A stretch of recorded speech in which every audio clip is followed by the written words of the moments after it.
চেহারাটা সুন্দর লাগবে না, চরিত্রটা সুন্দর হতে হবে এমন একটা মেয়ে আমার তালাশ করে বাইর করে দেন। বাজানরে তালাশ করে দেখলো একটা গরিবের মেয়ে, কিন্তু লোকটা তাবলীগ জামাতের আমির সাহেব। মেয়েটা বিবাহ হয়েছিল, এত সুন্দর মেয়েটার চেহারা, ওই ঘরে কোনো ছেলে মেয়ে হয় নাই, স্বামীর সাথে ডিভোর্স হয়ে গেছে।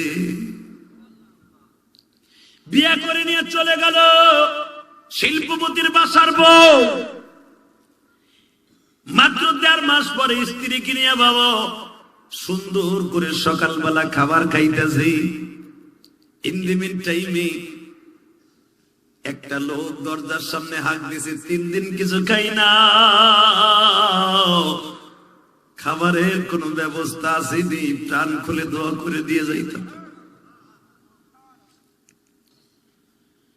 ওই লোকটার কানে যখন খবর গেছে, কারণ আমার দরজার সামনে লেখা আছে না মেহমানদের জন্য আলাদা খাবারের ব্যবস্থা আছে, এখানে মেহমান খানা আছে, দাওয়াত খানা আছে, ওই লেখাটা দেখে ওই ভিক্ষুকটা ঘরের ভিতরে ঢুকতে সাহস পায় নাই।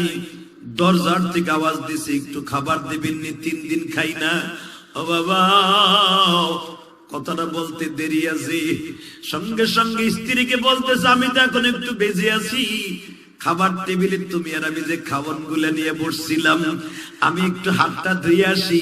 পর্দার সহিত ওন্নাটা হাতে দিয়ে হাত মোজাটা লাগাইয়া ভিক্ষুক লোকটারে খাবারটা পার্সেল করে দাও। খাবারটা যখন প্লেটের মধ্যে করিয়া আস্তে করে দরজার কাপড়টা সরাইয়া যখন তাকাইছে, খাবারটা নিতে না নিয়ে টিবলে রাইকে একটা চিৎকার দিয়ে খাটের উপর পড়ে গেছে। স্বামী বেচারা দৌড়ে আসছে, ভিক্ষুককে তোমার হাত ধরে টান দিছে, তুমি চিল্লানি দিলা কেন?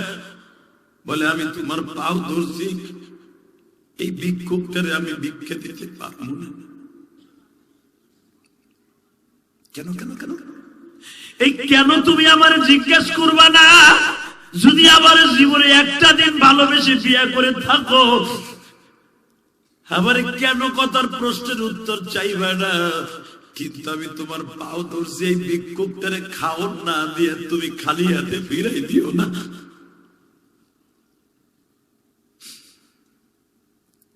স্বামী বেচারা কয়ে দাও, আমার কাছে দাও।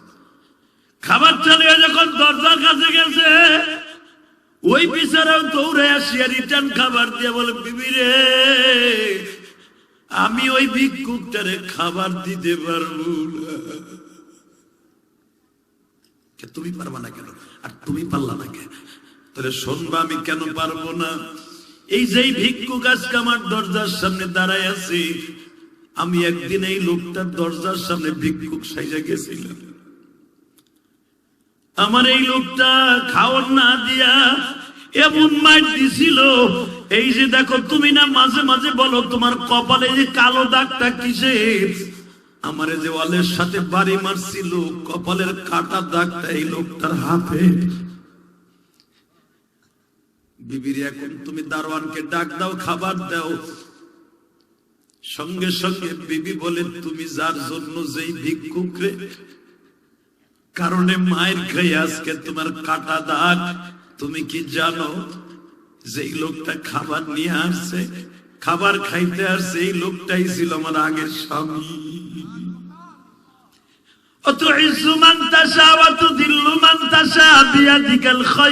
গরিব মানুষ আজকে একটু গোশ কিনছে, পোলাপান নিয়ে ভালো খাইছে, বড় লোক টিটকার মানে কি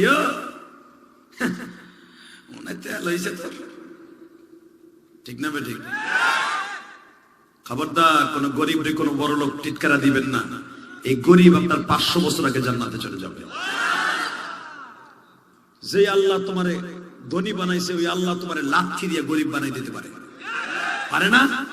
পারে পারে। খবরদার কোনদিন কোন গরিব রে কোনদিন টিটকারা মারবেন না। আসেন, যখন কথা কথা এসে গেল একটু বলে দিয়ে যাই, ইনশাআল্লাহ বলেন আল্লাহু আকবার বলেন তো। গরিব রে কোনদিন টিটকার মারবে না, কোন গরিবের ছেলেকে কখনো তুমি অপমান করবে না। হতে পারে এই গরিবের সন্তান একদিন তোমার এই বোয়ালিয়ার ভিতরে সবচেয়ে ধনী হয়ে যেতে পারে। পারে না? পারে। মিশরের ঘটনা ইমাম থানভী রাহমাতুল্লাহ এইভাবে লক্ষ্য করে তার কিতাবের মধ্যে। একজন ভিক্ষুক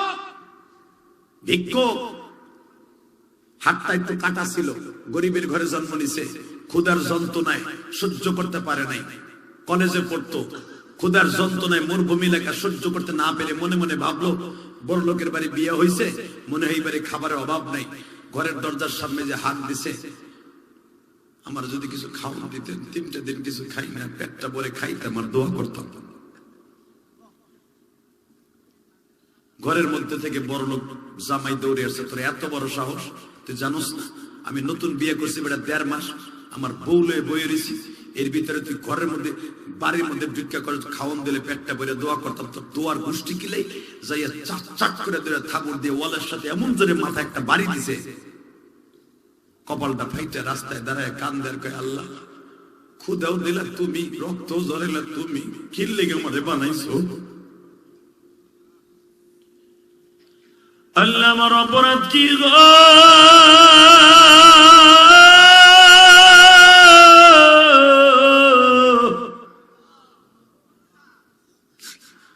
কেন তুমি আমার মানুষ বানাইলা? গরু ছাগল কুত্তা বিলাই বানাইলে তো আর কারো বাড়ি যাইয়া চাউল লাগতো না, মাগনাই তালাশ করে খাইতে পারতাম। কুকুর হলে হয়তো বড় লোকের পায়খানা খাইয়া বাঁচতে পারতাম, গরু হইলে হয়তো রাস্তার থেকে কাউরে না জিগাইয়া ঘাস খাইতে পারতাম। ও মানে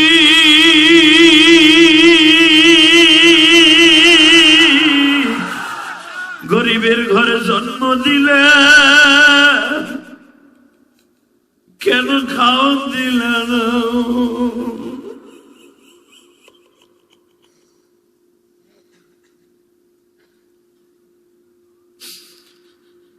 মার খাইয়া বাবা যখন রাস্তায় দাঁড়ায় কান্দে,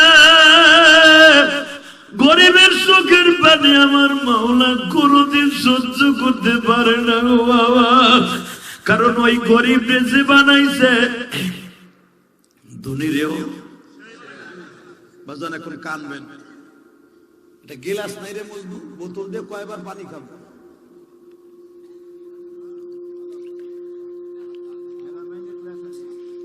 মিয়ারে তোমার মাইক বু বু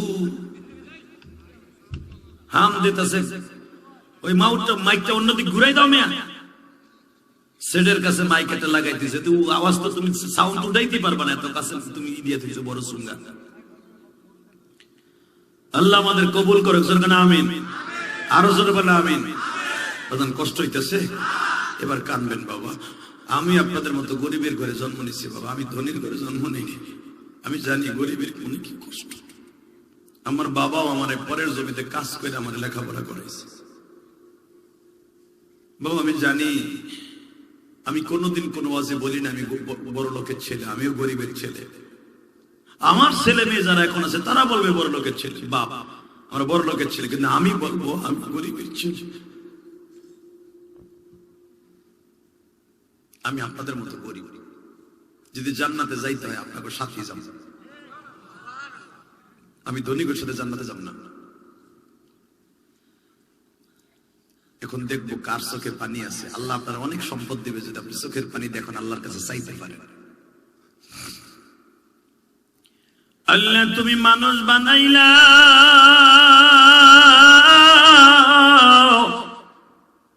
কেন ঠিক মতো খাওয়ান দিলা না? কেন বড় লোকের ঘরে জন্ম দিলে না? আমি কেন মাইর খাওয়াইলাম? আরে আল্লাহ তোরে আমি ঘন্টা কাইরা নিয়ে তোরে দেব, আমি আর ওয়াজি করুন না, এই আওয়াজ ওয়াজি করুন। ওই একজন জিমাইতেছে দেন না, রাত ভর ঘুমাই না, মোর গুতায় বেড়া ঘুমাতে রে কেবল চোখ ছোট ছোট হয়েছে। মাফলাট মুফলাট সরাও, ঘুমাইতেছেন বুঝছি, মাফলাট সরাও, খোলো মাফলাট, খোলো খোলো মাফলাটের শীত লাগবো না কি? এর শীত কবরে শীত করে ধোয়াই ধুতাই ধুয়ে বমি আবার শীত। মারহাবা বলেন। এই জন্যই তো জোরে শীত লাগতে কইতেছি, শরীর গরম বানায় হেলেন। আর একজন ওই যে মহিলাকে মতো বোরকা পরে বয়ে রয়েছে, নাক মুখ দেখে বয়ে রয়েছে মাকাটায়। এই নাক দেখে মুখ দেখে ওয়াজ ভিতরে ঢুকবো না। আমার মওলার কুদরতি শক্তি দিয়ে বয়ে থাকো, আমার আল্লাহ চাহে তো তোমার ভিতরে ওয়াজ ঢুকাই দিয়া হেদায়েতের রাস্তা খুলে দিতে পারে, পারে না? ওমরের মতো জানোয়ার মক্কায় কেউ ছিল না, প্রতিদিন ওমর মানুষটা মার্ডার করে বাইতে যেত না। সেই ওমর সারা পৃথিবীতে 2য় নম্বর জান্নাতি।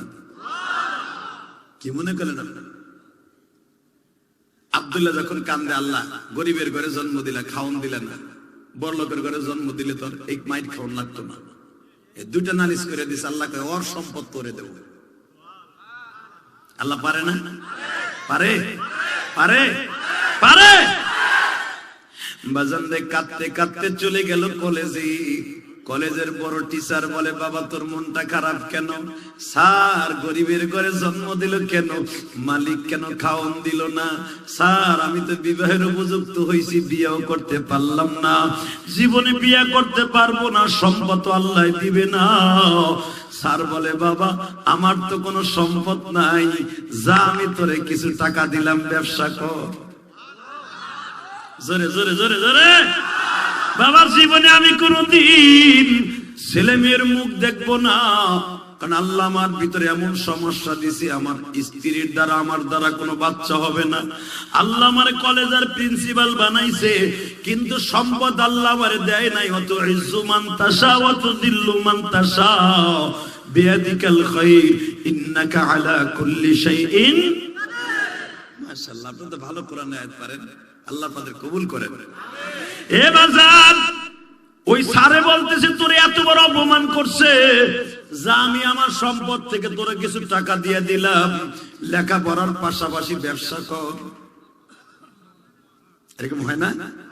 হয় না বাবা? আল্লাহ আল্লাহ। ছেলেটা মাত্র 5-7 বছরের ভিতরে কোটিপতি হয়ে গেছে।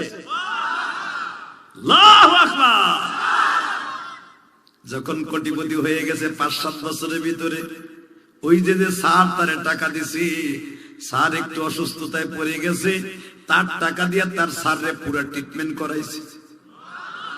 স্যার আপনার সন্তান নাই, আপনি আবার বাবা, আপনি যতদিনে আছেন, আমার সম্পদ যতদিন আছে সবই আপনার, এটা আমার কিছু নাই, আমার আল্লাহর দান।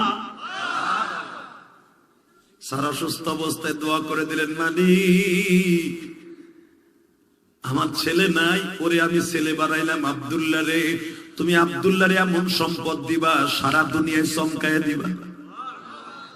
উস্তাদ যদি কোনো ছাত্রের জন্য দোয়া করে ডাইরেক্ট কবুল হয়, মা বাবা যদি দোয়া করে ডাইরেক্ট কবুল হয়, তাই না বাবা?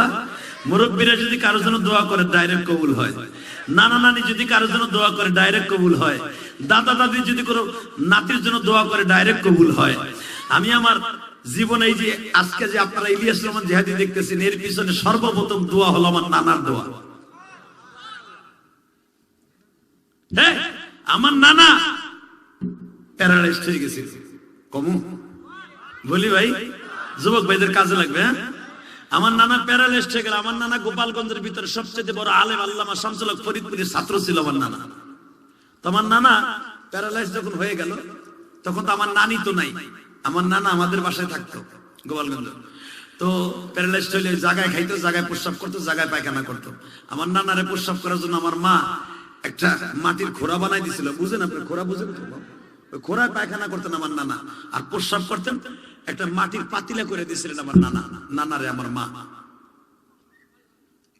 তারপর নানা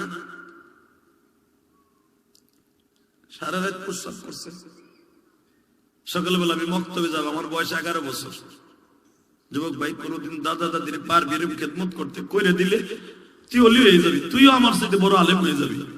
তুই আলেম না হলেও এই জামানার সবচেয়ে বড় অফিসার হয়ে যাবি তুই। তোর জন্য হাজার হাজার মানুষ কাঁদবে। মুরব্বীদের দোয়া এত সিরিয়াস।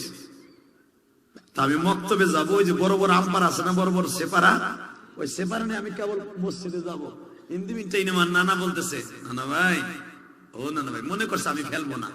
ওই যে সারা রাত প্রস্রাব করছে আমার নানা, নানা ভাই দুর্গন্ধ আমি থাকতে পারতেছি না, নানা ভাই আমি তো আলেম মানুষ, ওই এক কতরা প্রস্রাব যদি লাগিয়ে যায় আমি নামাজটা পড়তে পারবো না। নানা আমি ইচ্ছাকে নামাজটা পড়বো, আমার একটু উজু করে দিয়ে যা, আর আমার এই প্রস্রাবের পাতিলাটা তুই একটু দূরে ফেলাই দিয়ে আমি তোরে দোয়া করে দেব।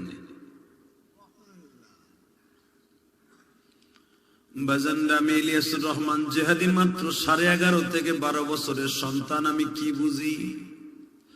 আমি আমার নানার ওই প্রস্রাবের পাতিলাটা ক্ষেতের মধ্যে নিয়ে, বাবা আমার চা লাগবে না, চা তুমি এইভাবে আইনো না বেটারা, তোমার দিক চাই থাকবো, লাগবো না চা, গরম পানি আছে চলবো, তুমি যাও লয়ে যাও। তুমি চা ব্যাটটা তুমি চা লয়েছে 12টা, কারে কারে খাওয়াইবা? চা লয়েছে বিয়ের অনুষ্ঠানে বসে এরা একটা চা নিয়ে আসবা, সবাই নিচে যারা আছে সবাই যদি খায় ওই বেটারে কইবা আমরা কি এসেছি। কথা কন না কেন? আপনারা চান্দা দিচ্ছেন না, আমরা তো চা পাইবা আমার কাছে। যাক বলেন লা হাওলা।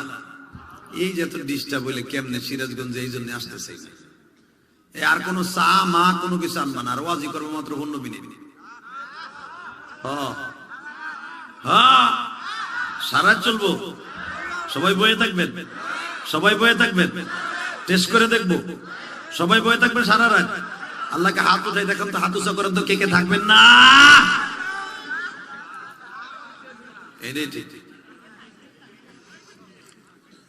আপনারা সারা থাকবেন না, আমিও থাকবো না ইনশাল্লাহ। যতটুকু শুনি আমলের নিয়ে শুনি ইনশাল্লাহ। বলেন তাহলে এবার আমার দিক তাকান। হ্যাঁ ও বাবা, যখন আমার নানা বলেন এই পাতিলাটা ফেলাই দিয়েছো না নানা ভাই, আমি আস্তে করে আমার নানার পাতিলাটা, প্রস্রাবের পাতিলাটা ওই ক্ষেতের মধ্যে ফেলাইয়া কি করছি দেখেন। আমি ছোট্ট মানুষ, ওই যে এরকম কুটা আছে না, কি বলে আপনাদের কুটা বলে, এই কুটা দিয়া হুজুর পুষ্করের মধ্যে ফেলাইয়া ওই পাতিলাটা ড্রপ করে ডলে ডলে ধুইছি আমি হাত দিয়া।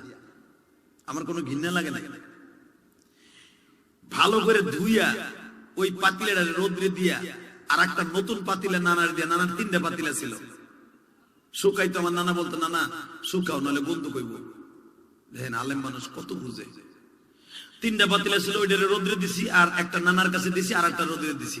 এইভাবে দিয়া আমি মক্তবে গেছি।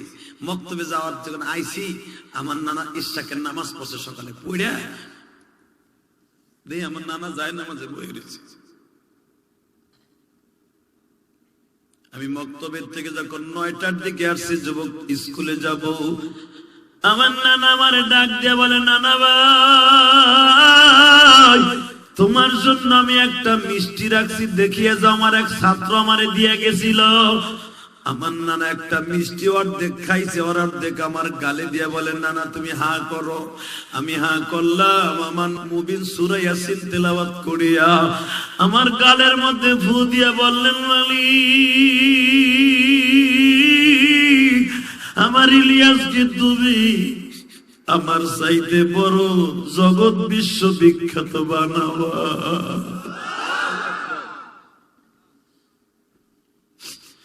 কই গেল আমার নানা?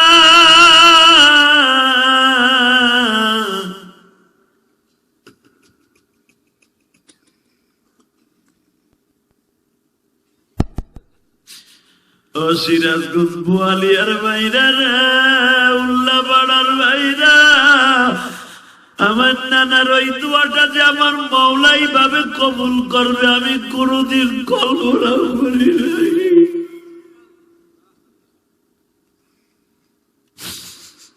বাজারে পৃথিবীর এমন কোন দেশ নাই আমি গুনাহগারের ওয়াজটা ইউটিউবে যাই নাই। এবার সিরাজুল্লাহ পাড়ার বাইরে তুমি এখন কাঁদবা। আমার নানা আমার বুকে নিয়ে এত জোরে চাইপা ধরছিল, আমি ছোট মানুষ বুঝতে পারি নাই। অসুস্থ নানা বিদায় আমি তাড়াতাড়ি সরিয়ে গেছি। আমি আনইজি ফিল করতেছিলাম। আমি যদি এখন এইরকম বুঝতাম, আবার নানারে বুকে নিয়ে আর একটু আদর করতাম, আমি আমার নানারে আর সুযোগ দিতাম। কিন্তু আমি বুঝতে পারি নাই আমার নানা আমার এইভাবে দোয়া দিয়া চলিয়ে যাবে। যুবক বাইরে, তোমাদের যাদের দাদা আছে নানা আছে তাদের কাছ থেকে দোয়া নিয়ে নিও।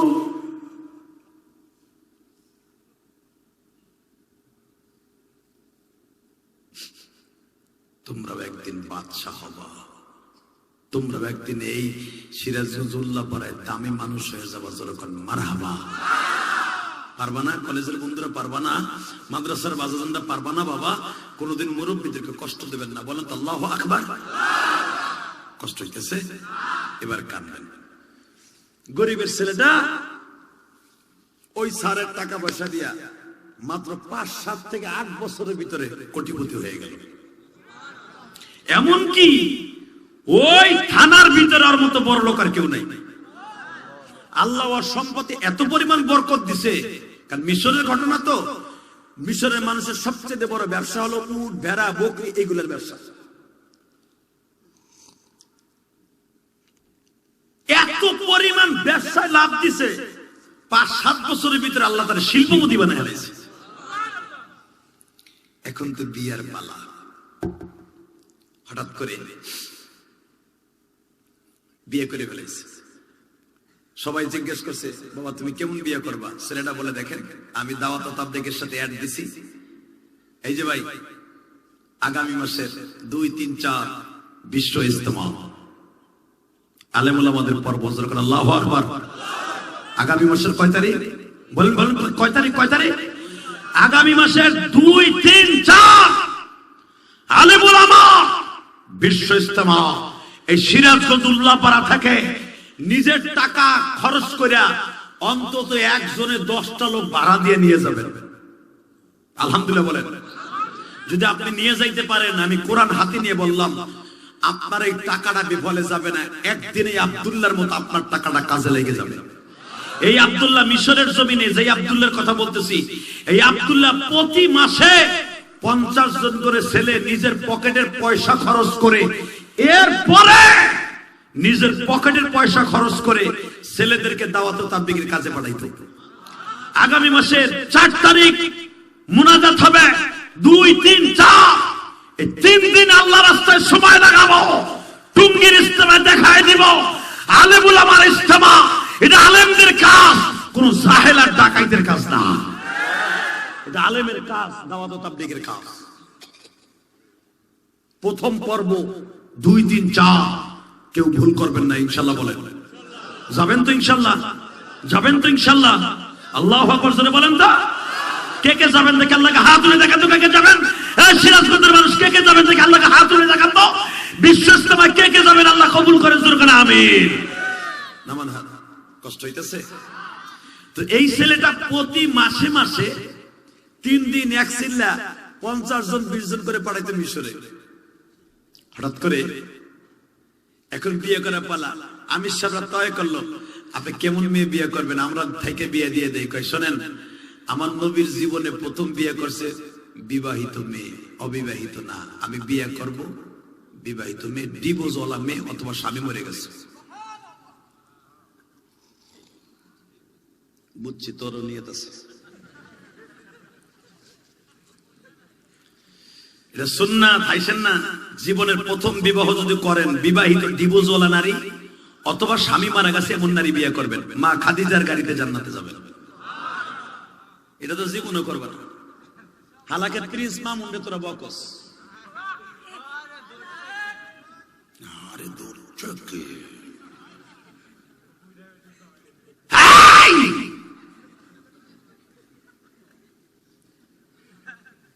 ওই তো কয় দৌড়ছে কি? এটাও ঠিক। লায়লার মাইয়ার বয়স হলো 19 বছর, আর প্রিন্স মামুনের বয়স কেবল 22 বছর। এটাও ঠিক আছে, ভালো সবের কাম করছে। কিন্তু সবচেয়ে বড় কষ্ট লাগতেছে, বিয়ে করে নাই 3 বছর, ইন্নামাল ফিরি চালাইতেছে। আর বিচার আল্লাহর কাছে, যখন আমিন, আর যখন আমিন, যুব সমাজটারে শেষ করে দিতেছে বদমাইশটা। কষ্ট হইতেছে। আর 3 মিনিট ওই যে একটা লোক জায়গা আস্তে আস্তে কিচ্ছু কইলেন না রে, নিরিবিলি উঠে গেল, কেউ একটা ধরলো না, বললো না, কিছু কইলো না। বেড়ারে তাকানোর দিকে যখন বলছে আপনি কি মেয়ে বিয়ে করবেন, বলতেছে আমি বিয়ে করব বিবাহিত মেয়ে। দেখেন ভালো সুন্দরী, সুন্দর, আমার চামড়া সুন্দর লাগবে না, চরিত্রটা সুন্দর হতে হবে এমন একটা মেয়ে আমার তালাশ করে বাইর করে দেন। বাজানদের তালাশ করে দেখলো একটা গরিবের মেয়ে, কিন্তু লোকটা তাবলীগ জামাতের আমির সাহেব। মেয়েটা বিবাহ হয়েছিল, এত সুন্দর মেয়েটার চেহারা, ওই ঘরে কোনো ছেলে মেয়ে হয় নাই, স্বামীর সাথে ডিভোর্স হয়ে গেছে। বিয়ে করে নিয়ে চলে গেল শিল্পপতির বাসার বউ। মাত্র 1.5 মাস পরে স্ত্রীকে নিয়ে বাবা সুন্দর করে সকালবেলা খাবার খাইতেছে। ইন দি মিন টাইমে একটা লোক দরজার সামনে হাঁক দিয়েছে, 3 দিন কিছু খাই না, খাবারের কোনো ব্যবস্থা আসেনি, প্রাণ খুলে দোয়া করে দিয়ে যাইতাম। ওই লোকটার কানে যখন খবর গেছে, কারণ আমার দরজার সামনে লেখা আছে না মেহমানদের জন্য আলাদা খাবারের ব্যবস্থা আছে, এখানে মেহমানখানা আছে, দাওয়াতখানা আছে। ওই লেখাটা দেখে ওই ভিক্ষুকটা ঘরের ভিতরে ঢুকতে সাহস পায় নাই। দরজার থেকে আওয়াজ দিছে, একটু খাবার দিবেননি, 3 দিন খাই না। ও বাবা, কথাটা বলতে দেরি আছে, সঙ্গে সঙ্গে স্ত্রীকে বলতেছে, আমি তো এখন একটু বেজে আছি, খাবার টেবিলে তুমি আর আমি যে খাবার গুলা নিয়ে বসছিলাম, আমি একটু হাতটা ধুয়ে আসি। পর্দার সহিত ওন্নাটা হাতে দিয়ে হাত মোজাটা লাগাইয়া ভিক্ষুক লোকটারে খাবারটা পার্সেল করে দাও। খাবারটা যখন প্লেটের মধ্যে করিয়া আস্তে করে দরজার কাপড়টা সরাইয়া যখন তাকাইছে, খাবারটা রিটার্ন আনিয়া টিবলে রাইকে একটা চিৎকার দিয়ে খাটের উপর পড়ে গেছে। স্বামী বেচারা দৌড়ে আসছে, ভিক্ষুককে তোমার হাত ধরে টান দিছে, তুমি চিল্লানি দিলা কেন? বলে, আমি তোমার পাও ধরছি, এই ভিক্ষুকটারে আমি ভিক্ষা দিতে পারবো না। কেন কেন কেন? এই কেন তুমি আমার জিজ্ঞেস করবা না? যদি আমার জীবনে একটা দিন ভালোবেসে বিয়ে করে থাকো, আবার কেন কথার প্রশ্নের উত্তর চাইবা না? কিন্তু আমি তোমার পাও ধরছি, এই ভিক্ষুকটারে খাওন না দিয়ে তুমি খালি হাতে ফিরাই দিও না।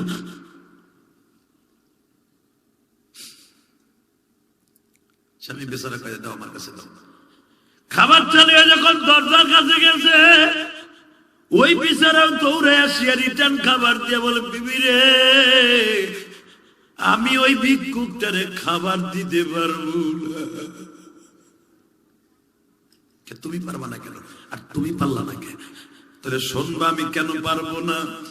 এই যে ভিক্ষুক আজকে আমার দরজার সামনে দাঁড়ায় আছে, আমি একদিন এই লোকটার দরজার সামনে ভিক্ষুক সাইজা গেছিলাম।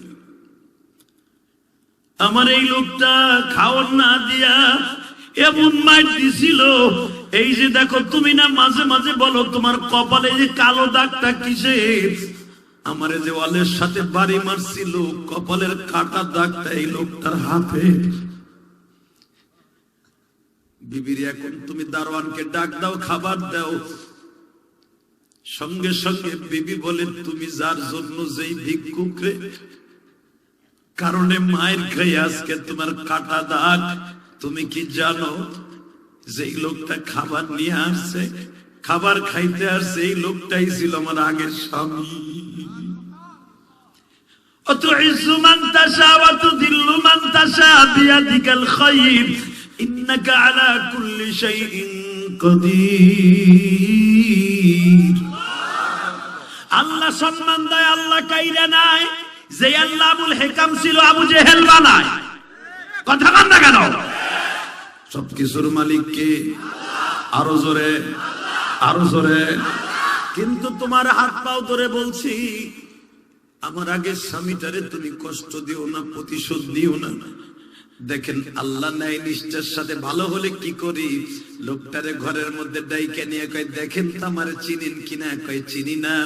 এই সম্পদ গুলো একমাত্র আপনার জন্য, আপনি না মানলে আমি কোনদিন এইভাবে আল্লাহর কাছে কাঁদতাম না, আল্লাহ আমারে দিতেন না।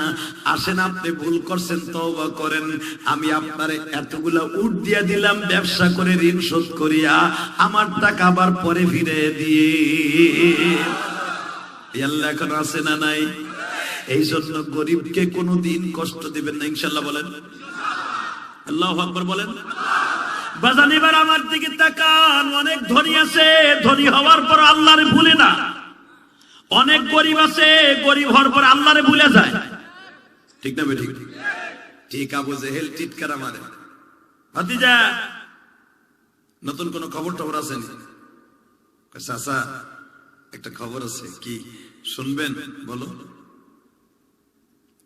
আমি আজকে রাত্রে বাইতুল্লাহ থেকে বাইতুল মুকাদ্দাস গেছিলাম।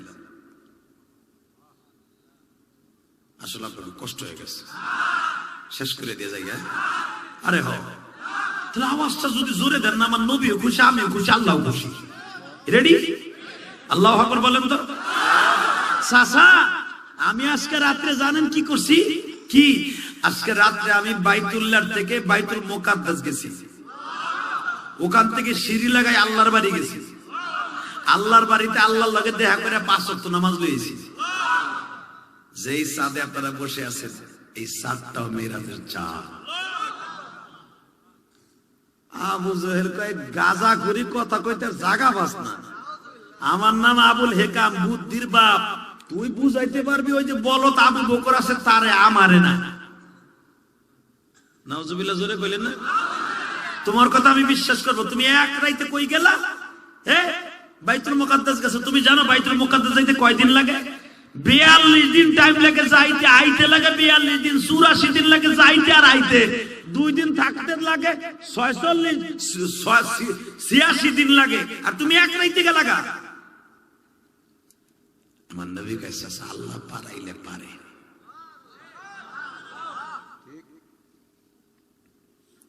আবু জাহেল কইতে তুমি আমার কাছে কইলে কইলা, আমি যদি কিছু লোকজন ডাইকাই না জিজ্ঞেস করি যে ভাতিজা এখন কত, তাদের সামনে বলতে পারবো এই কথাগুলি? হ্যাঁ পারবো, 1 কোটি মানুষের সামনে আমি বলতে পারবো। বাজান দেবার আমার দিকে তাকান। আবু জাহেল একটা সুযোগ খুঁজলো, আবু বকর তো মুহাম্মাদের জানের চাইতে বেশি ভালোবাসে, আমি এই যে একটা সুযোগ পাইছি আবু জাহেলকে, আবু বকরকে মুহাম্মাদের কাছ থেকে সরাইয়া ফেলবো। আবু বকরে কই পাওয়া যায় দেখ, আবু বকরকে ডাক দিয়ে নিয়ে আসছে। আবু বকর তোমার বন্ধু কি? জিজ্ঞেস করবে একটা পরে কথা। তোমার বন্ধু এমন একটা ধোকাবাজি কথা বলছে যেটা মানুষ বিশ্বাস করতে পারে না, যারা আমার মতো আবুল হেকাম তারা বিশ্বাস করতে পারে না। আবু বকর আমার নবীরে দেখেই বলে, নবীজি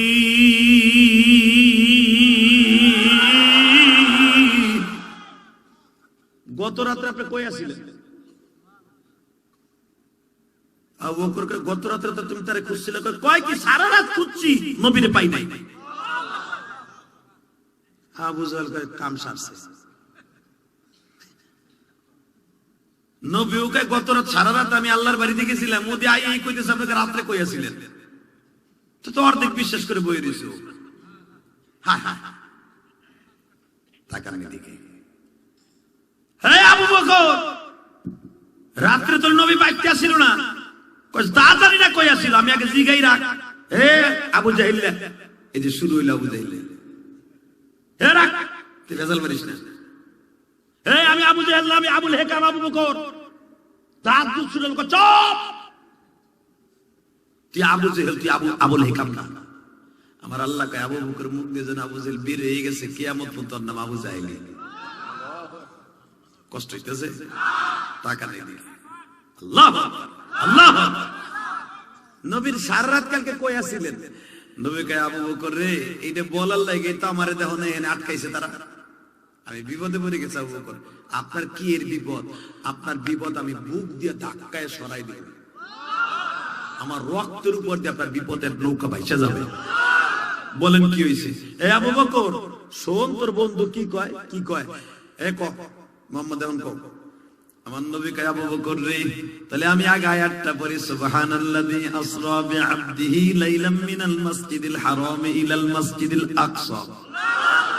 ও আবু বকর, আমি গত রাত্রে, এই যে রাতটা গেছে, মসজিদে হারাম থেকে কাবা হাতিমের থেকে আমার আগে আল্লাহ বোরাকে উঠাইয়া বাইতুল মুকাদ্দাস নিয়ে গেছি। বাইতুল মুকাদ্দাসে যাওয়ার আগে সারা দুনিয়া জিবরাইল আমারে ঘুরাইছে, সারা দুনিয়া ঘুরিয়া ফিরিয়া আমাকে দিয়ে আল্লাহ ইমামতি করাইছে। সমস্ত নবীরা আমার পিছনে নামাজ পড়ছে, আমার জন্য সিঁড়ি লাগাইছে।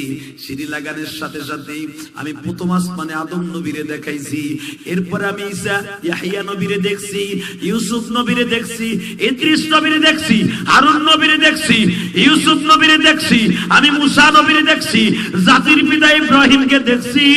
এরপরে ডাইরেক্ট আল্লাহর বাড়ি যাইয়া আল্লাহর কাছ থেকে 5 ওয়াক্ত নামাজ আনছি। আবু বকর বলে সাদাকতা ইয়া নবী আল্লাহ, আমি বিনা দ্বিধায় মেনে নিছি। আবু জাহেল কয় কি কি কি কইলি তুই? তুই মেনে লইলি? এই বেটা বলো, নাউজুবিল্লাহ। যেখানে যাইতে লাগে 42 দিন, আইতে লাগে 42 দিন। এই 84 দিনের কথা তুই 1 সেকেন্ডে 84 সেকেন্ডে মাইনে লইলি। আবু বকর বলে, আবু জেহেল রে, তুই আর এখন আবুল হেকাম না, তুই আমার কাছে আবু জেহেল। এর চাইতেও যদি কোন আশ্চর্য ধরনের ঘটনা থাকে, নবী তো বলছে আমি এক রাইতে গেছি। নবী যদি বলে আমি 1 সেকেন্ড আল্লাহর বাড়িতে গেছি, আল্লাহর বাড়িতে এখান থেকে কোটি কোটি বছরের রাস্তা। নবী যদি বলে আমি 1 মিনিটে আল্লাহর বাড়িতে গেছি, আমি 1 রাত্র দূরের কথা 1 মিনিটে গেছি, কথা বললেও আমি মাইনা নিছি। বাজানরে দেখবেন বেশি সুখ হইলে কিন্তু মানুষের চোখে পানি আসে। এই হাজার মানুষের মধ্যে নবীর অপমান করার জন্য আবু বকর এই কথা বিশ্বাস করবে না বিদায় আবু বকরকে সাক্ষী মানতে আনছে। সেই আবু বকর যখন বললেন 1 মিনিটের কথা আমি বিশ্বাস করি, আবু জেহেলের কানের মধ্যে তো এখন নাকনে চুবনি খাইলো। আবু জেহেল আর সহ্য করতে না পেরে বলে, আবু বকর রে, তুই 1 সেকেন্ডে মাইনা নিলি। আমার নবী কান্দে আর কয়, আবু বকর রে, তুমি যখন আমার এই মিরাজের কথা মাইনা নিছো, আমি তোমারে খালি হাতে ফিরাই দিব না। আজকে তুমি যারে আবুল হেকামের জায়গায় আবু জেহেল বললা, আর আমি নবী তোমারে আজকে একটা লকব দেই, তোমার নাম আবু বকর সিদ্দিক। এ আমার সিরাজগঞ্জুল্লাহ পাড়ার ভাইরা, এই কনকনে শীতের মধ্যে আমার মাওলারে দেখায় দাও। আবু বকর যদি আমার নবীরে ভালোবাসিয়া সব মাইনা নিতে পারে, ওই আমার ইয়াতীম নবীরে যদি কেউ গালি দেয়, আমার নবীর যদি কেউ অপমানজনক কথা কয়, আরো আমরা মাইরা লুলা বানাই ফেলবে। রাজি আছো না নাই? কে কে রাজি আছো? দেখে আল্লাহকে হাত উঁচা করে দেখায় দাও।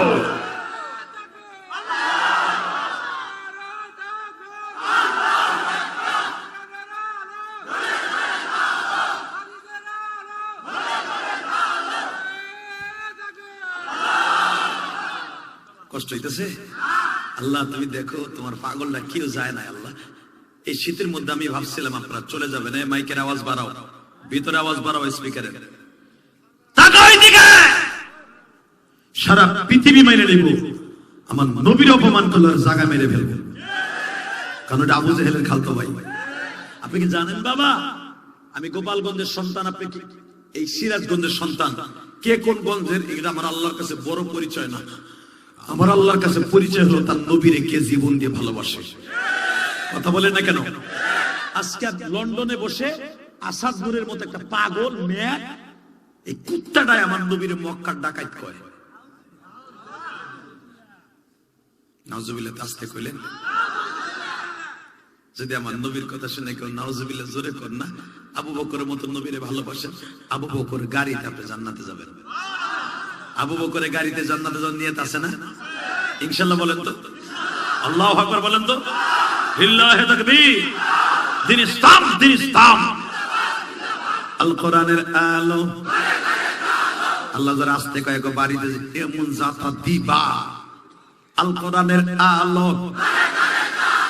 বিশ্ব নবীর শত্রুরা, বিশ্ব নবীর শত্রুরা, লিল্লাহি তাকবীর। আল্লাহ তুমি মাফ করে দাও এদেরকে।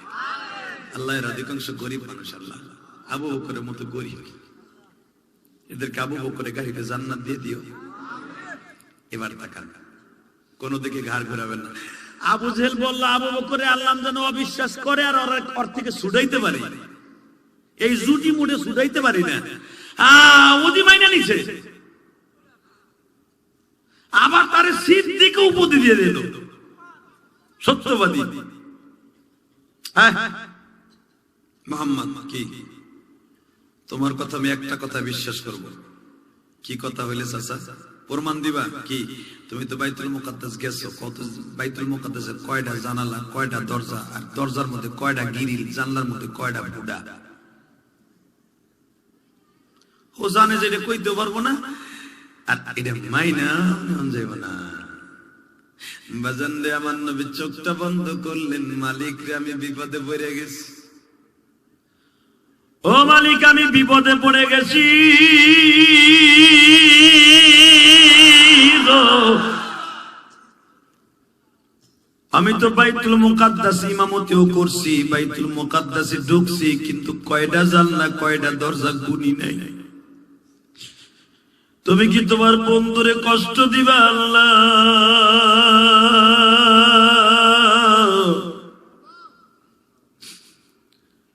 আমার আল্লাহ বলেন, নবীজি আমি আপনারে কষ্ট দেওয়ার জন্য দুনিয়ায় পাঠাই নাই। যখন আপনি আমারে বলছেন বিপদে পড়ে গেছি, আমি আল্লাহ আমার বন্ধুরে বিপদে রাখবো না। পুরা 6 কিলোমিটার দৈর্ঘ্য প্রস্থ বাইতুল মুকাদ্দাসের সীমারেখাটা আমি জিবরাইলের হাতের মধ্যে তুলে দিলাম। এই গিলাসটা যতটুকু এতটুকু বানাইয়া পুরা বাইতুল মুকাদ্দাসটা আপনার সামনে তুলে ধরলাম। বাইতুল মুকাদ্দাসের দরজা এক এক সাইড ঘুরাবে আর আপনি গুলিয়া গুলিয়া কয়া দিবেন। জোরে জোরে জোরে জোরে জোরে। গিলাসের মধ্যে একটা বস্তু হইলে কি দেখা যায় কি যায় না?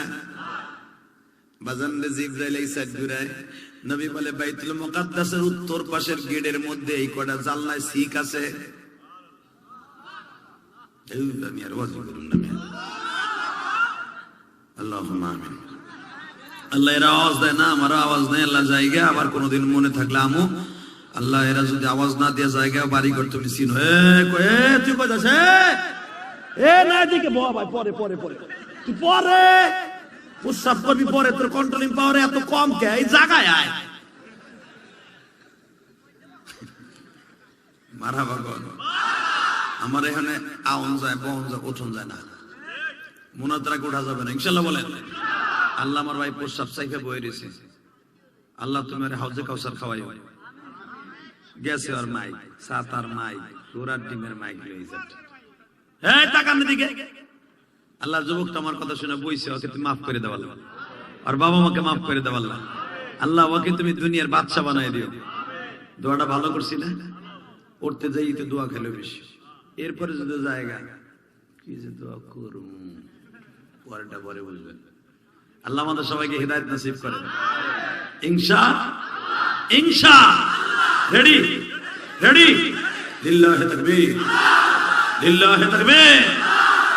বিশ্ব নবীর অপমান সইবে না রে মুসলমান। লিল্লাহি তাকবীর।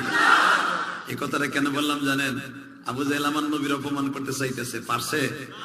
এই পৃথিবী যারা চাবে তারা পারবে? তাকা ওইদিকে।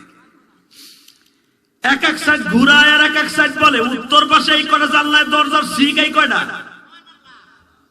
আবু জাহেল কয় সবই দেশ, এগুলো যে কইতেছে ওকে বানায় কয় নাকি আন্দাজে কয়? চিন্তা করে এখন অপমান করে নিয়ে তার মনের মধ্যে। সাথে সাথে উৎপা কয়, হনো তুমি যে মুখস্থ কইতেছো হইতেও পারে না হইতে পারে, এর সাথে আর কোন আশ্চর্য ধরনের কোন প্রমাণ আসেনি যে তুমি গেছিলে বাইতুল মুকাদ্দাস? বলে শোনেন, এর সাথে বড় আশ্চর্য হয়েছে আপনার আপন বাইক না, আপন বাইক না আব্দুর রহমান, সে এখন বাইতুল মুকাদ্দাসের বাজারে ব্যবসা করতেছে সিরিয়ায়। আমি হেল লগে রাত্রে কথা কইয়াছি, বুখারীর হাদিস। সে আসতে জিগাইবে যে তার লগে আমার দেখা হইছে কিনা অমুক রাত্রে। কয় ঠিক আছে, এই জানলা দরজা গুলো প্রমাণ দিয়ে আমাকে বিশ্বাস করাইতে পারবা না, ওই কাফেলা আসুক। ওরা যদি হয় তোমাকে দেখা হয়েছে তাহলে বিশ্বাস করবো যে 42 দিন লাগে নাই, তোমার এক রাত দিয়ে গেছে। বলেন আল্লাহ পারে কি পারে না?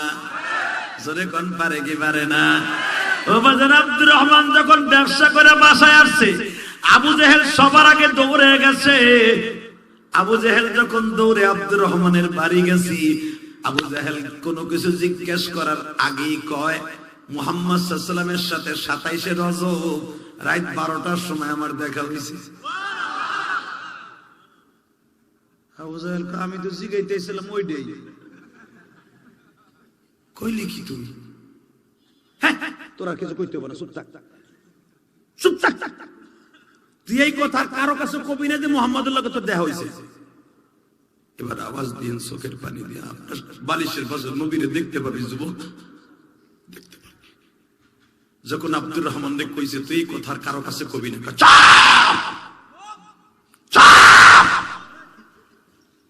আমি হতে পারি তোমার দলের কর্মী, হতে পারি আমি বেঈমান, কিন্তু মুহাম্মাদের সাথে শুধু আমার একার দেখা হয় নাই।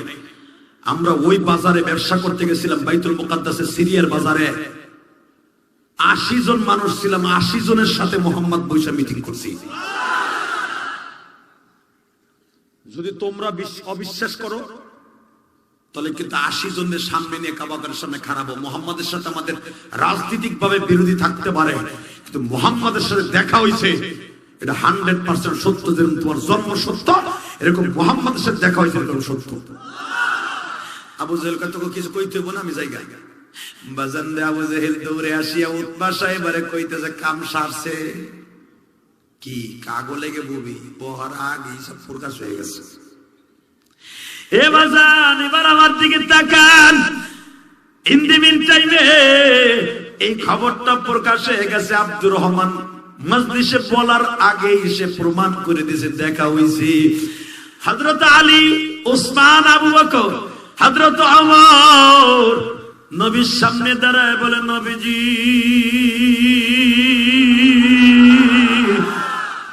আপনার যেমনি তারা এত প্রমাণ দেওয়ার পরও অপমান করছে, আর বসে থাকা যাবে না গো নবী। আজকে তাকবীরের ধ্বনি দিয়ে কাবার মধ্যে ঢুকবো। এখন আমি দেখবো এই গভীর রাত্রে প্রায় 11:30টার সময়, 11:15টার সময় তুমিও দেখাই দিবা। এ যুবক ভাইরে, দীপ্ত কণ্ঠ আওয়াজ দিয়ে তুমিও দেখাই দিবা। মুসলমান কাউরে সহজে ধরে না, তাকবীর দিয়ে ধরলে আর ছাড়ে না। রাজি আছো না নাই? এই যে যারা তাকবীর দিছে, এই কথাটা বুঝাবার জন্য এখানে আনছিলাম। হযরত ওমর বলে, নবীজি আর বসে থাকবো না, এতদিন শুধু ওরা আমাদেরকে ধরছে, আজকে অগো ধরবো। Ready ready? আমার নবী বলে, ওমর রে কেমনে ধরবি? নবী আপনি এক সামনে থাকেন, আমি সামনে থাকি, দুইজনে নারাই তাকবীরের ধ্বনি দিতে দিতে দিতে কাবাঘরের সামনে যখন চলে গেছি, আবু জেহেল তাকায়া তাকায়া দেখে, প্রতিবাদ করতে পারে না। যদি কখনো দরকার হয় ইমানের বলে বলিয়ান হইয়া আল্লাহকে ভালো, প্রায় 11:30টার সময় ওয়াদা দিল, আজকে 16 জানুয়ারি 2024 সালে জীবনে এক ওয়াক্ত নামাজ কামাই দিবে না। আল্লাহ আমার এই যুবক ভাইদেরকে তুমি 5 ওয়াক্ত নামাজি বানায় দাও। নিজের হাতে বান্দা তুমি বানায় কোনদিন জাহান্নামে ফেইলো না। আল্লাহ মানে ভাইদেরকে মাফ করে দাও না আল্লাহ। আল্লাহ কার যেন মা নাই, কার যেন বাবা নাই, প্রত্যেকের চোখের পানি কবুল করে জোর করে আমিন। আমার সাথে যুবক যাইস পিছন থেকে এদিকে এদিকে হনে যাইস যুবক ভাই, উঠবি না এখন, তোরে আমি বন্ধু বানাবো। আলহামদুলিল্লাহ বলেন। আমি মুসাফির, যেই দোয়া করবো আল্লাহ সেই দোয়া কবুল করবে। আমি যুবকদের জন্য বেশি ওয়াজ করি, কারণ আমি মা হার, আমি জানি তোমার মার দোয়া যদি তোমার সাথে থাকে, কোরআন হাতে নিয়ে বললাম, তোমার মতো ওলি আর কেউ থাকবে না।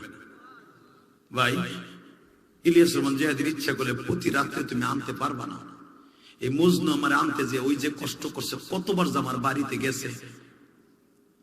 বাবা আপনারা শুনলে খুশি হবেন, বাবা আপনাদের ওয়াজের হাদিয়া দিয়ে আমি 2টা বাড়ি পাইছি, একটা মসজিদ বানাইছি, 4 কোটি টাকা খরচ করে। দেখে আসবেন, এই মজনু দেখেছে, জিজ্ঞেস করেন। ও তো 1 দিন 2 দিন না, 4 দিন গেছে আমার বাড়িতে আমার আনার জন্য। ও আমার মসজিদ মাদ্রাসা দেখে অনেক খুশি হয়েছে। আলহামদুলিল্লাহ বলতে পারলেন না? বাজান 4 কোটি টাকা বাড়ির দ্বারে কথা না। আপনি যদি 100 টাকার বান্ডিল 10 পয়সা দানের 1 বস্তার উপর হবে 4 কোটি টাকা। এই টাকাগুলা রক্ত পানি করে পয়সা দিয়া মসজিদটা বানাইছি কেন জানো যুবক ভাই? আমার মা আমারে 12 বছর বয়সে কইছিল, ইলিয়াস যদি কোনোদিন টাকার মালিক হস একটা মসজিদ বানাইস। তোমরা ইউটিউবে শুনছো, আল্লাহ হয়তো বানাইছে বাজান। আমি আমার মায়ের হুকুমটা পালন করার জন্য আমি মসজিদটা বানাইছি। আমার মায়ের ওসিয়তটা পালন করতে যে আমি মসজিদ বানাইছি।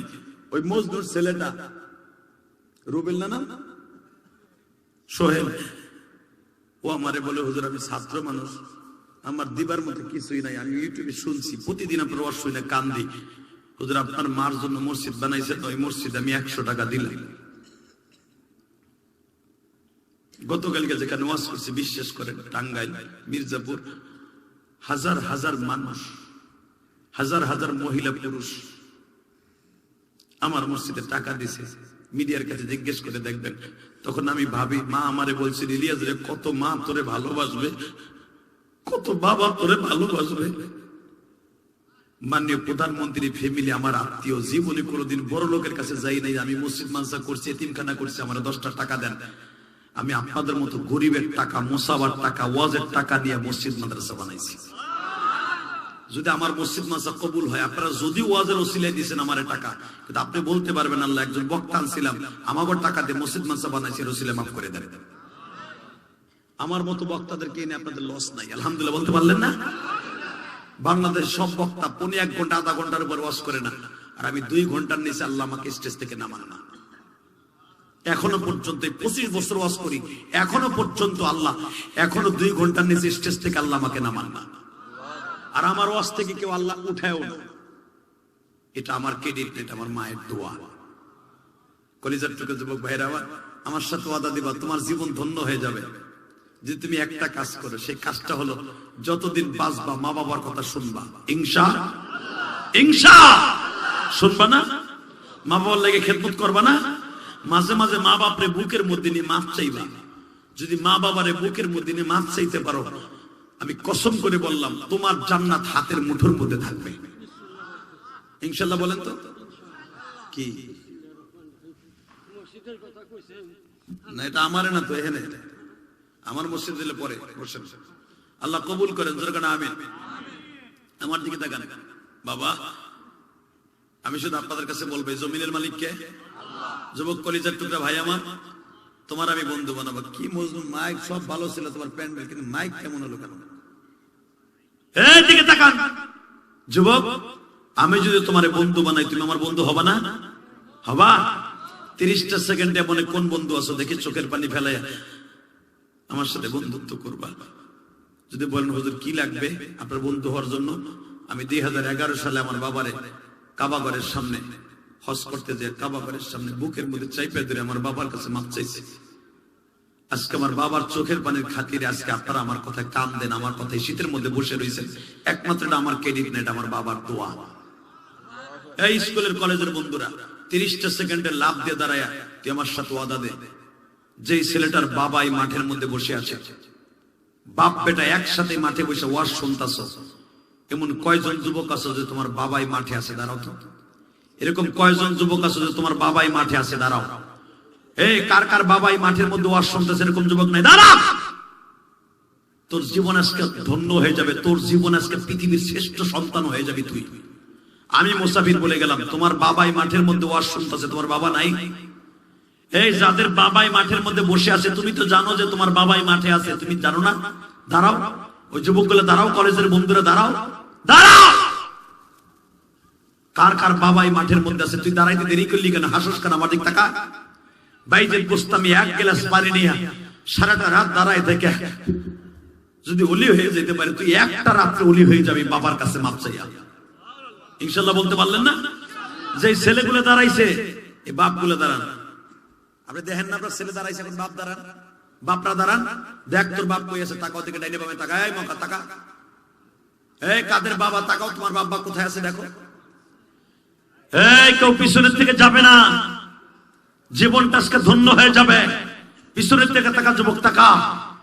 আমি বলার সাথে পাগলের মতো দৌড় দিবি, তোর জীবনের সবচেয়ে দামি একটা জিনিস আজকে হয়ে যাবে। তুই যদি এই ভরা মজলিসের ভিতরে বুকের মধ্যে নিয়ে বাবার কাছে মাপ চাইতে পারোস, তুই যদি এই বয়সে মারা যাস, তোকে আল্লাহ মাফ করে দেবে। হাউজে কাউসার তোর নসিব হয়ে যাবে। আমি বলার সাথে বাবারে বুকের মধ্যে কানবি, আর বাপ গুলা যখন সন্তানটারে বুকে পাবেন, চোখের পানি দিয়ে মাফ করে দিবেন, আপনার সন্তান ওলি হয়ে যাবে। দে দৌড় দে যুবক, দৌড় দে যুবক, দৌড় দে যুবক, দৌড় দে যুবক, দৌড় দে, দৌড় দে, দৌড় দে, দৌড় দে, দৌড় দে, দৌড় দে, একটা দৌড় দে যুবক, দৌড় দে। সিরাজগঞ্জ উল্লাপাড়ার যুবক, এই সিরাজগঞ্জ উল্লাপাড়ার যুবক, দৌড় দে। আল্লাহ তুমি দেখো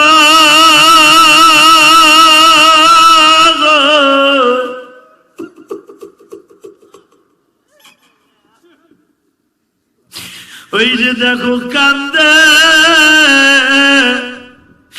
তুমি না বলছো বাবারে বুকে নিয়ে কানলে তুমি মাফ করে দিবা। আল্লাহ বড় আশা করে বাবারে বুকে সারিস না, সারবি না, আমি বলার পরে সারবি। এ যুবক, মাপ চাই এই দৌড় দিয়ে যাইস না, আমি বলার পরে বাপের বুকটা সারবি। তোর বাপ তোর বুকে নিয়ে কত মাপ চাইছে। আল্লাহ যাদের বাপ আছে তারা মাপ চাইলো, যাদের বাপ নাই তারা কার কাছে মাপ চাইব? বাবা এরকম ছোট্ট কালে বুকে নিয়ে কত আমার রোদ্রে লয়ে যাইতো, হাটে বাজারে লয়ে যাইতো। অনেক ভাইদের বাবা কবরে, তারা কার কাছে মাপ চাইব? আল্লাহ দেখো যারা বাবারে বুকে নিয়ে কান্দে, দেও না তাদের মাফ কইরা, দেও না তাদের বের শক্তি বাড়াইয়া। আল্লাহ দেও না আমাদেরকে বড় বড় অফিসার বানাইয়া। এ মহিলা প্যান্ডেলে মহিলা মারা নাই, ও মা একটা দৌড় দিয়ে মায়ের বুকে নিয়ে মাপ চাইতে পারো না? একটা দৌড় দিয়ে তোমার বড় বোনকে মাপ চাইতে পারো না? আল্লাহ দেখো কেমনে কান্দে। একটা দৌড় দিয়ে যুবতী বোন তোমার মারে বুকে নিয়ে মাপ চাও, তোমার শাশুড়ির বুকে নিয়ে মাপ চাও, আল্লাহ তোমার রাবেয়া বস্তি বানাই দেবে। আমি আজকে মাহফিলে বলে গেলাম, আজকে 16 জানুয়ারি মাহফিলের সাক্ষী থেকে গেল। বসেন বসেন, বাবারে নিয়ে ওইখানেই বসেন। যুবক ওইখানেই বাবারে নিয়ে বয়, তোর চোখের বানে আজকে কবুল তুই ভাই যে বুঝতাম। যেই সন্তান বুকি নিয়ে বাবারে কান্দে, ওই সন্তান কোনোদিন জাহান্নামে যাবে না। আমার কাছে দলিল হয়ে যা, কারণ আমার নবী বলছে হুমা জান্নাতুকা ওয়া নারুকা, মা বাবা তোমার জান্নাত, মা বাবা তোমার জাহান্নাম। যারা আজকে মা বাবারে বুকি নিয়ে কাঁদছো, তোরা বাদশাহ, আখিরাতের বাদশাহ। কিন্তু যাদের মা বাবা আজকে নাই, কালকে ফজরের নামাজটা পড়ে বাবার কবরের কাছে দাঁড়িয়ে কাঁদবেন, বাবা গো আমার সন্তান আমারে বুকি নিয়ে কাঁদছে, কিন্তু আমি তো তোমার পাই নাই, কালকে তুমি আমারে মাফ করে দাও। ইনশাআল্লাহ বাবা আমার কাছে মাফ চাওয়ার দরকার আছে না নাই? চাইবা ভাই? এলাকায় মাহফিল যতই হোক, আজকের মাহফিলে ইতিহাস রচনা করে দিয়ে গেলাম। কিয়ামতের মাঠের জন্য এই মাহফিলটা ৪র্থ বছর না, মাহফিলটা ৪র্থ বছরের রেকর্ড ভাঙিয়ে দিয়ে গেলাম। কারণ পৃথিবীর শ্রেষ্ঠ ওই মাহফিল, যেই মাহফিলে বাবা তার সন্তানকে মাফ করে দেয়, মা তার মেয়েকে মাফ করে দেয়। আমি দেখছি যে সন্তানগুলো বাবার কাছে বুকে নিয়ে মাফ চাইছে, তার বাবা কোনোদিনও তার সন্তানের পর রাগ থাকবে না। কথা কর না কেন? আর বাপ মাফ করে দেয়া মানে জান্নাত অজীব হয়ে যাও। তা না হলে বাপ মা যদি মাফ না করে, কোনোদিনও তুমি নামাজ হওয়ার, হাজি হওয়ার, গাজী হওয়ার, আলেম হোক, কোনোদিনও তোমার আল্লাহ মাফ করবে না। তা যেই মা বাবা কাছে মাফ চাইলেন, যাদের নাই, ওই মা বাবার লেগে কিছু করার দরকার আছে না নাই? আছে না বাবা? আমি 10টা মানুষ চাবো, জানি না আমি পাবো কিনা। যদি আমি পাই, আমি প্রাণ খুলে দোয়া করে দিয়ে যাবো। বিশ্বাস কর, এই বুকটা ফাইরা দেখ। আমি আমার মসজিদটা 2 তলা কমপ্লিট করছি, আলহামদুলিল্লাহ বলেন। 3 তলার কাজ ধরছি, হাজার হাজার টাকা আমার বাইরে দেয় প্রতিদিন মুসা ভাই আমার মসজিদে। 30টা সেকেন্ডে বলবো, যে মসজিদ কর্তৃক আয়োজিত মাহফিল, আমার কিন্তু বলে নাই, কিন্তু আমি তো মসজিদ করছি, আমার তো কোনো কমিটি নাই, আমি একার দ্বারা আল্লাহ করাইছে। কিন্তু এই মসজিদটা তো বাবা আপনাদের। আল্লাহ রসুল বলছে, যে ব্যক্তি মসজিদ বানায় দেবে, সে 1 বস্তা সিমেন্ট হোক, 10,000 হোক, আর 10 কোটি টাকা হোক, সে জান্নাতে যাবে। 30টা সেকেন্ড এমন কোন যুবক ভাই আছেন কি আমার সাথে ওয়াদা দেবেন, মুনাজাত করার আগ পর্যন্ত এই ময়দানটা ছেড়ে কেউ যাবে না? দেখে হাত তুলে দেখান তো। মুনাজাত না করে কেউ যাবে না। আমি মুসাফিরের সাথে ওয়াদা দিচ্ছি, মুনাজাত না করে কেউ যাবে না। আল্লাহ যারা ওয়াদা করছে, এরা আমার সাথে মুসাফা করে যাবে। আল্লাহ এদেরকে তুমি মাফ করে দিবা, এদের বাবা মাকে মাফ করে দিবা। 30টা সেকেন্ড এমন কোন ভাইরা আছেন, আমি আপনার বন্ধু বানাবো, যদি আল্লাহ আমাকে মাফ করে দেন, আপনারা আল্লাহ মাফ করে দেয়। 9:30 স্টেজে উঠছি, এই 2 ঘন্টা মেহনত করার পিছনে একটা লোক লাভ দিয়ে দাঁড়িয়ে বলেন, তো হুজুর আমি আমার এই মসজিদের জন্য, আল্লাহর এই ঘরের জন্য, আমি আমার বাবা মায়ের জন্য দরকার 1 বছর বইয়া, 10 মাস বইয়া আমি মসজিদের জন্য 10,000 টাকা দেবো। বলেন তো একটা লোককে দিবেন 10,000 টাকা? একটা লোক 10,000 টাকা বলেন তো হুজুর আমি 1 বছর সময় লাগাই দরকার এই মসজিদের জন্য 10,000 টাকা দেবো, বলেন কে দিবেন? নারায়ে তাকবীর।